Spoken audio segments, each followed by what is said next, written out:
बाबा जी की प्यारी सात संगत जी, राधा स्वामी जी। आज का सत्संग है परमात्मा हमारे अंदर है। वाणी गुरु अमरदास जी की। सभी महात्मा हमें अपने अपने अनुभव से समझाते हैं कि जिस परमात्मा की हमें तलाश है वो हमारे अंदर है, कहीं बाहर नहीं है, और जिसे भी मिला है अंदर ही मिला है। जीव अगर चाहे तो दुनिया के दुखों से बच सकता है। हमें बस परमात्मा की भक्ति की कदर करनी है। परमात्मा से मिलकर हर जीव आत्मा जन्म मरण के दुखों से बच सकती है, लेकिन हम अपनी ही नासमझी के कारण सब दुखी हैं। मालिक का पता होते हुए भी हम अपना पूरा जीवन बाहर परमात्मा को ढूंढने में लगा देते हैं। गुरु अमरदास जी फरमाते हैं, जिस परमात्मा ने सारे जग को बनाया वो ही परमात्मा जीवन दाता है। जिसने इतनी खूबसूरत सृष्टि की रचना की है, जो सबका मालिक है और हमारी हर पल संभाल करता है, वो परमात्मा हमारे शरीर के अंदर बैठा है। संत हमें समझाते हैं कि भाई हमारा शरीर आत्मा के रहने की गुफा नहीं है।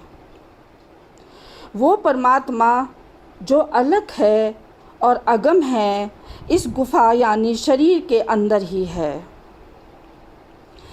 हम सब के अंदर परमात्मा चौकड़ी लगाकर बैठा है और हम उसे बाहर मंदिरों में और मस्जिदों में ढूंढते फिर रहे हैं। कोई पूछे उन लोगों से जो लोग अपना पूरा जीवन बाहर परमात्मा को पाने में लगा देते हैं, उन्हें कभी किसी मंदिर में भगवान मिला है? लेकिन हम इतने मन बुद्धि और मुग्ध हैं कि जो चीज़ हमारे अंदर है हम उसे एक लंबे समय से बाहर ढूंढ रहे हैं। हमें क्यों नहीं समझ आता कि हमारे और मालिक के बीच एक भ्रम का पर्दा है, इसीलिए वो हमें दिखाई नहीं देता। परमात्मा ने अपने तक पहुंचने का रास्ता भी हर एक प्राणी के अंदर बना के रखा है। ईसा मसीह ने भी बाइबल में यही समझाया है कि खुदा की बादशाही तेरे अंदर है। अमरदास जी फरमाते हैं कि जिस परमात्मा ने दुनिया को रचा है वो परमात्मा हमारे अंदर है, फिर भी हम भटक रहे हैं और बाहर मालिक को ढूंढ रहे हैं। कभी जंगल में, कभी गंगा में, कभी पहाड़ों में, और कभी ग्रंथ में, और कभी पोथियों में। लोग तो इतना भी सोच लेते हैं कि कहीं परमात्मा आसमान में छुपा तो नहीं बैठा। जो मालिक के असली भक्त और प्यारे हैं, जिसको संत की संगति मिल चुकी है, वो परमात्मा को अपने शरीर की देह के अंदर ढूंढते हैं। बाकी सब दुनिया के भ्रमों में फंसे पड़े हैं। कबीर साहिब ने बड़े जोरदार लफ्ज़ों में इस हमारे ख्याल और भ्रम को निकालने की कोशिश की है। आप समझाते हैं, कंकड़ पत्थर जोड़ के मस्जिद लई चिनाए, ता चढ़ी मुल्ला बांग दे क्या बहरा हुआ खुदा। हम पत्थर और ईंटों से मस्जिद बनाकर मालिक के रहने की जगह बना लेते हैं और उसके ऊपर चढ़कर ऊंची ऊंची बांग देकर परमात्मा को पुकारते हैं, जैसे परमात्मा बहरा है।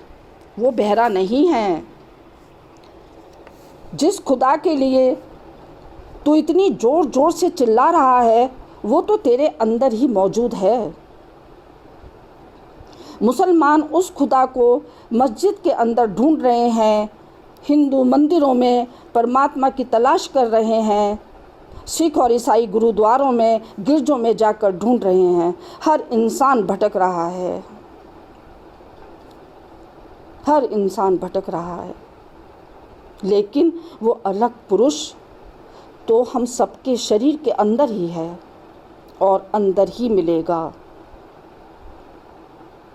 और बेचारा शरीर मालिक की याद में दिन रात दुख उठा रहा है। परमात्मा ने अपने रहने के लिए हर एक मनुष्य के अंदर अपने रहने की जगह बनाई है। यही असली मंदिर है।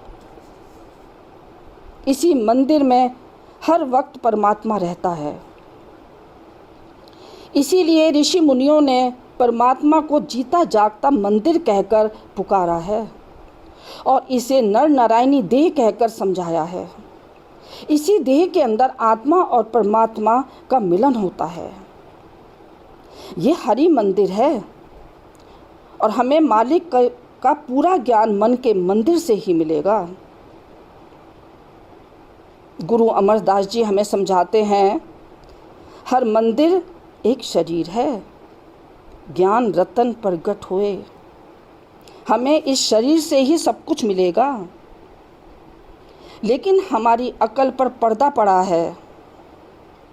जरा गौर करके देखो कि उस परमात्मा के रहने के लिए जो स्थान हमने खुद बनाए हैं, जैसे मंदिर, गिरजे, मस्जिद वगैरह वगैरह, उसमें जाकर हम परमात्मा की खोज कर रहे हैं। और जो स्थान शरीर में परमात्मा ने खुद अपने रहने के लिए बनाया है, जिसके अंदर परमात्मा खुद बैठा हुआ है, हमारे मन मंदिर में उस शरीर की क्या हालत, क्या दुर्गति कर रखी है। हमने तो उसकी दुर्गति मचा दी। दिन रात उसे गंदगी से भर रहे हैं, कभी शराब से, कभी मांस से, कभी झूठ से, कभी चोरी से। अपने शरीर में बैठकर हम कितने पाप, कितने खोटे कर्म करते हैं, कभी सोचा है?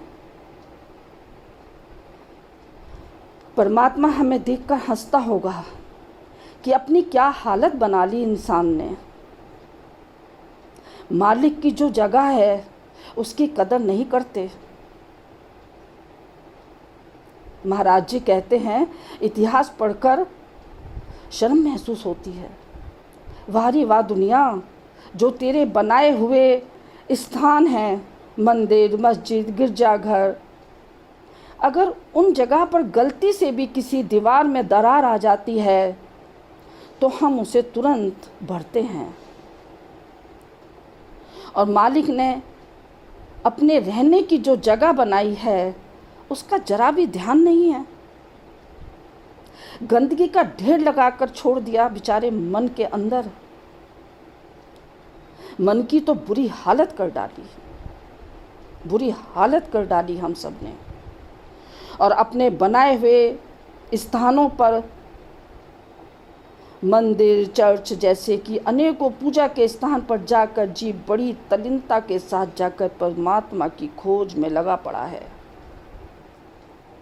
संतों का कहना है कि कितने शर्म की बात है, उन स्थानों पर जरा भी गंदगी नहीं मिलती। सुबह शाम धूप बत्ती जलाई जाती है, वहाँ कोई बुरा काम नहीं करते, कोई गलत शब्द नहीं बोलते। सुबह शाम फूलों की वर्षा करते हैं, घंटे बजाते हैं, सोचते हैं ये सब करने से हमारी सारी इच्छा पूरी होंगी, लेकिन नहीं, ये वहम है। कभी किसी ने उन स्थानों पर भगवान को देखा है, बात की है? अगर वहाँ जाकर भगवान मिलता है तो हर पुरानी दुनिया में क्यों भटक रहा है? बेचारे इंसान को शांति भी नसीब नहीं है, शांति भी नसीब नहीं है, एक पल की भी शांति नसीब नहीं है। हमें क्यों समझ नहीं आता, जो जीव आत्मा जो जीव आत्मा गुरु की शरण में चली जाती हैं और गुरु के हुक्म में रहती हैं, वो संसार में सुखी हैं, क्योंकि वो बाहर नहीं भटकती। उन्हें भक्ति का सही मार्ग जो मिल गया है।